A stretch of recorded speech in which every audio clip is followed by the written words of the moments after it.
I'd like you to remember is the word withdrawn.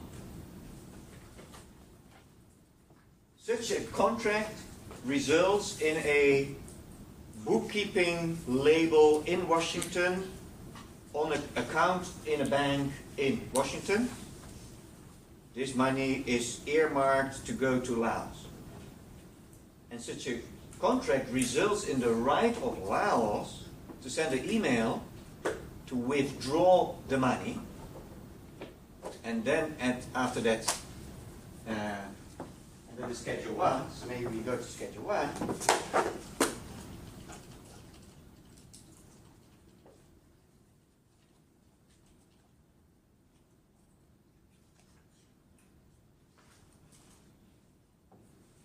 And basically, and that's sort of the work you probably could do, and that if there is a bill to be paid of trainers or consultant services, that you then with that proof, here's the bill of the French or Vietnamese or American accountant to the IDA, and then the bookkeeper of IDA wires these types of amounts to Laos, or, and that requires then even further reading of the small typeface, sometimes even directly then to the service provider.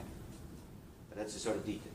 So I want you to translate, let's say, these beautiful stories about development to very concrete emails in your head. Dear sir, I have the right to send you this email because I need 3,930,000 special drawing rights equivalent, which is $4 million for this and this and this purpose, being labeled category 3 consultant services. Please wire it to this bank account. And then you have the full circle of Monterey, or if you wish, Universal Declaration of Human Rights / Millennium Development Goals. Let's work on poverty. To the institutions, the money flows, and then the ultimate money flow on the bank account of the recipient.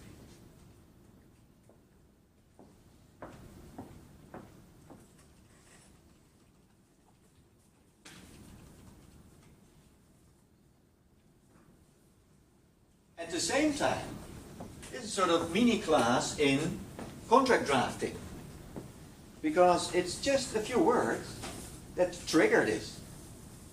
And that is what our profession is. You produce a few words that make sense. The association agrees to make available to the recipient an amount in various currencies. 2.01. And then 2.02.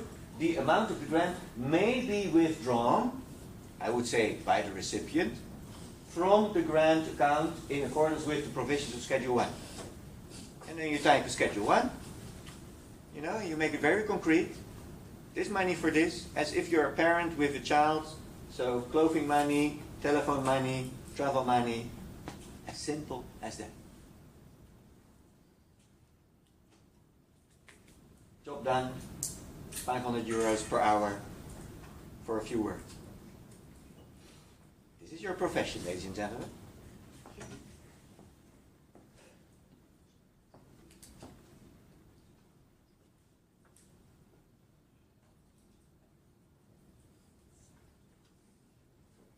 And then the Monterey package is mobilized. Execution of the project.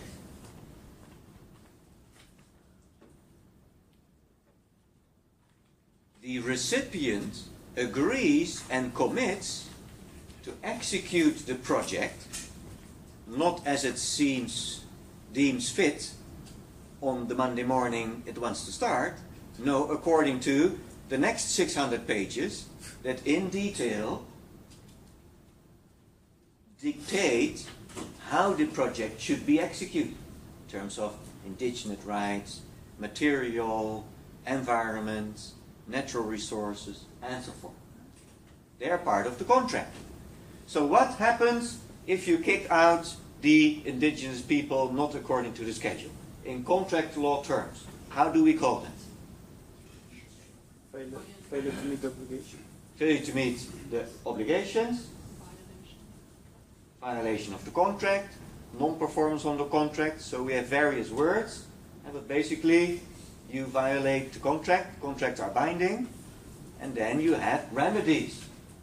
So what could be the remedy if you apply simple contract law, and we should apply simple contract law of the EDA? Compensation.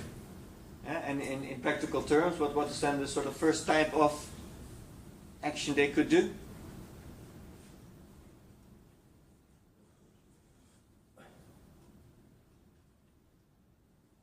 So in a contract, if you have a performance and a counter-performance, and then there's non-performance, what's then the easiest to do before you start think of damages and the like? To postpone your own obligation. To postpone your own, to stall your own performance, or actually to ask your money back, so to reverse your own performance.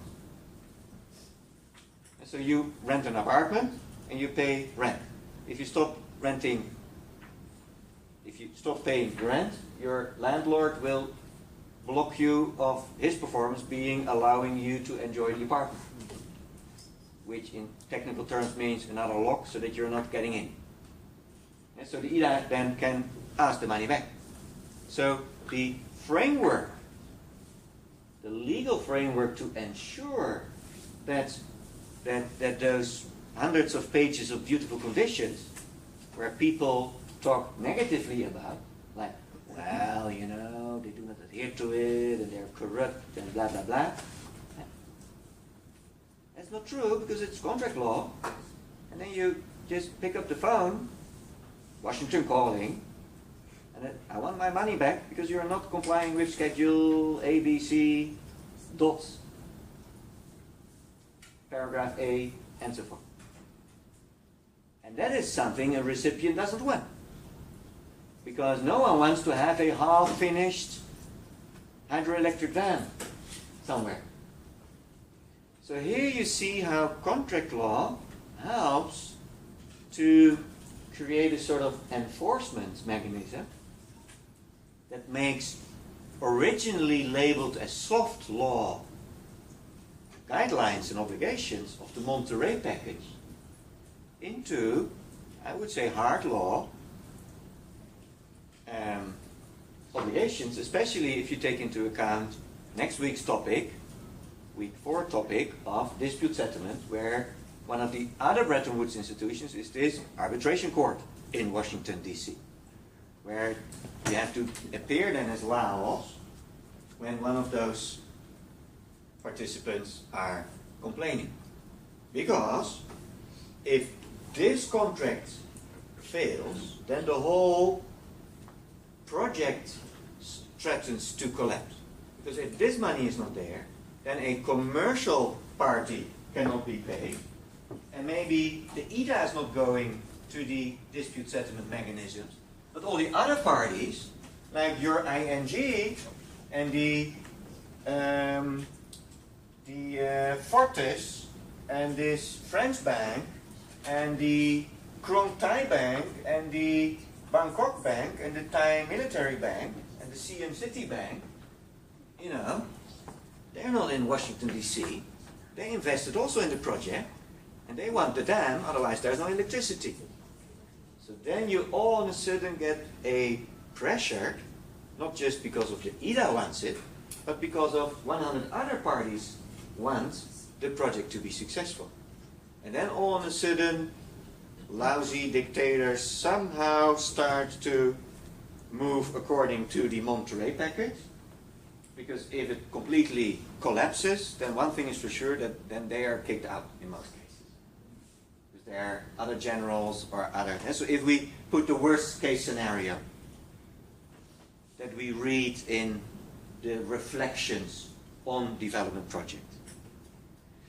Well, and that is basically my message, that we could have all opinions we have on hydroelectric dams we could think of. And maybe they are bad, maybe not. But at least from your role as a jurist, looking at the concrete text of schedules 1, 2 and 3 and the phrases of the clauses, and you can make at least the best out of it, and implementing the whole Monterey package, the Millennium Development Goal package, into your framework. And that is then, I call it sort of step 1 in the right direction, in the context that territories want to develop and want to have McDonald's and iPhones and the like. And so until we collectively decide that we will be a Nepalese monk in the Himalayas, then this is sort of the tools we have. And I invite you to well, think this position through and maybe develop other alternative approaches. So in week 7, we will look at alternatives to these types of hydroelectric dams, namely microfinance, and to see what arrangements could. But before we are there, let's look a little bit more closely on the type of projects we talk about. Where is my drawing? Here it is. Okay. So the last workshop lecture question was, what are the typical characteristics of such a hydroelectric dam project? And the characteristics are, who are we talking about and what are the actors? And the other characteristics are, where is the development in this picture? Is the development that Mitsubishi in Japan is selling a few turbines? Or copper cables to transport? So let's start with that question, given the name of the course, Finance and Development. Where in this drawing is the development? And I invite you to take 2 minutes to write down in your own notes where the development is. And then step 2, that you check your own writing with your neighbors for 15 seconds. And then I ask 3 little teams to tell me what is the development. So 2 minutes, where in this picture is the development? How does it work?